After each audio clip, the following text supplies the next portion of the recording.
going from being really shy to creating Swindon's largest mural. I was always so very shy when I was a child, like so painfully shy, so attached to my mother. I remember going first day of school, the whole classic, being too afraid to leave my mum and go and mix with children. I can feel all those like visceral, ugh, that was a shiver because it's cold, but those visceral pangs of that sense of being unsafe in social situations. And one time when I have this memory from when I was about 2 years old. So it was quite traumatic for me. So we went into this amusement arcade in Blackpool. So Blackpool was like a seaside resort in the UK, northwest. And it's got joke. They say it's like a Eiffel Tower. It looks like the Eiffel Tower, Blackpool Tower.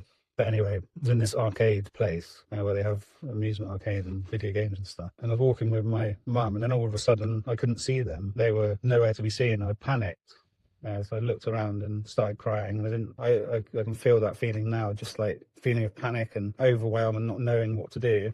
And luckily someone who worked at the place took me aside and calmed me down, and my parents found me, and it was only like 5 minutes or something, maybe less than that. But that kind of moment reinforced how it is unsafe being away from my mum, how is it unsafe being out there in the world talking to people. So I won't give you my whole life story, but then as I got older, it started to manifest as a teenager, like drinking, doing drugs and that, to feel more confident. And I remember like drinking 8 cans of lager before going out on a night out, just so I could just about have conversations with people. But even then I couldn't really relax in myself and feel comfortable, and that affected me in all sorts of ways, like getting a job. I would hide away on a building site and do like warehouse jobs at the time because I didn't have to speak to anyone. And then I thought that was my lot, I thought that was it. And then one fateful day, fuck's sake, and then one fateful day I was working at Royal Mail, like the sorting office, and on the radio it said, do you feel awkward in social situations? You may have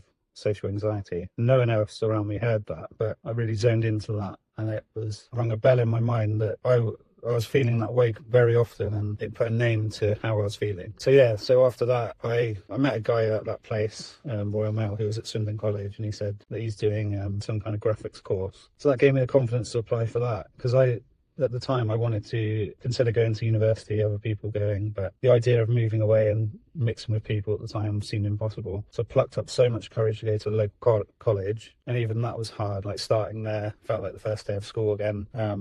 Managed to get through that just about.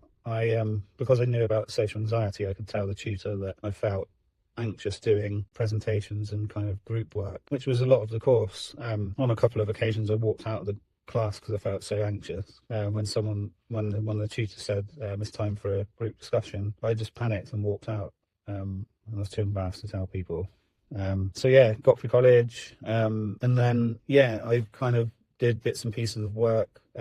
Tried to focus on getting a web design job, but I was too anxious to go into job agencies and apply for jobs, and it was kind of quite a dark period around that time. But anyway, there's light at the end of the tunnel. I started going to social anxiety self-help groups. I started doing self-help stuff, went on Paul McKenna's NLP training, and then over time I got more confident, and I started to accept who I was in terms of not being an extrovert. I always thought that I had to be different to feel better. I had to change my personality, as it were. But as I stand now, I'm a happy introvert, and I sometimes get anxiety of new social situations, but it never stops me from doing things. But I digress. I go back to the story about when I got back into art in 2019, right? And then I emailed Ken White, who was, God rest his soul, he passed away recently. He was like Swindon legend. He worked for Richard Branson for about 8 years, I think, travelled the world. He painted like the Virgin airliner. I don't know if you remember the woman with the red outfit on the planes. He did so much. He did loads of murals in Swindon, all over London, all over the world. Anyway, I emailed him, and I really wanted to do a mural. And I said, Ken, could you tell me how to do a mural?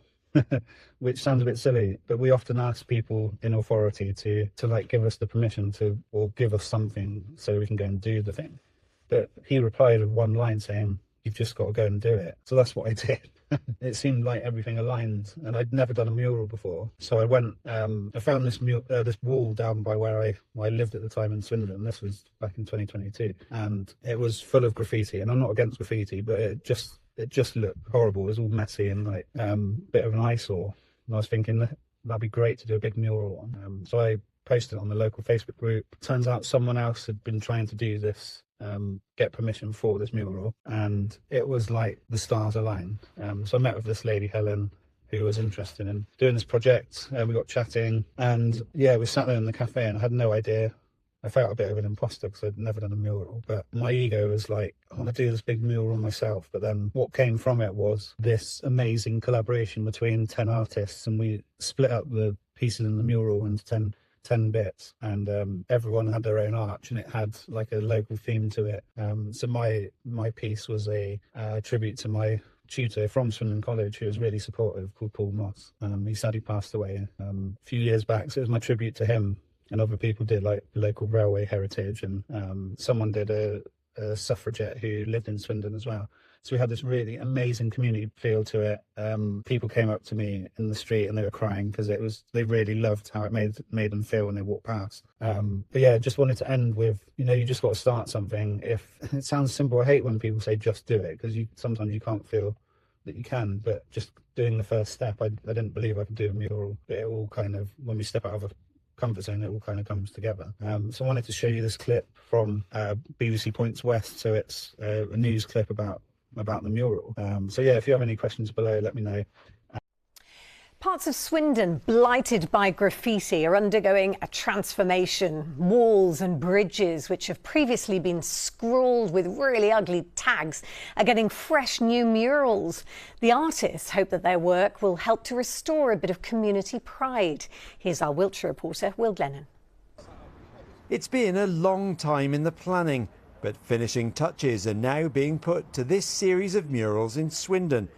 They're in the Rodbourne area next to the old railworks, which is now the designer outlet village.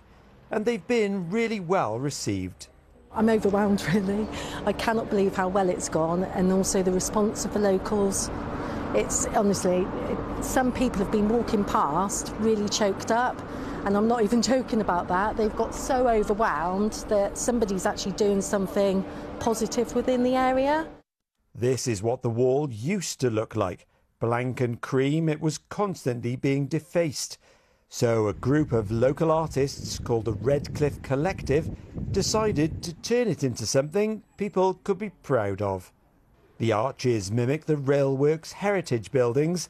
Then each picture is designed by the painter to reflect an element of the town, its history and its modern life.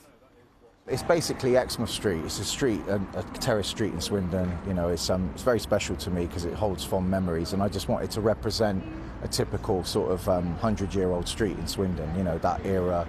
I'm really chuffed with it. It's one of the best paintings I've done because I've put a lot of heart and soul into it. It's actually way better than I imagined.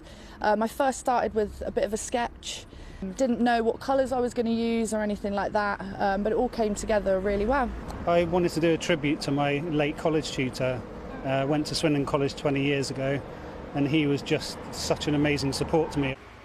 Swindon does have a history of murals.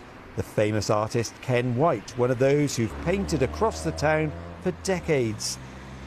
With lots more projects already in the pipeline, the Redcliffe Collective are planning things they hope will have even more impact. The town could be about to get a real mural revival. Will Glennon, BBC Points West, Swindon. Now, before we go to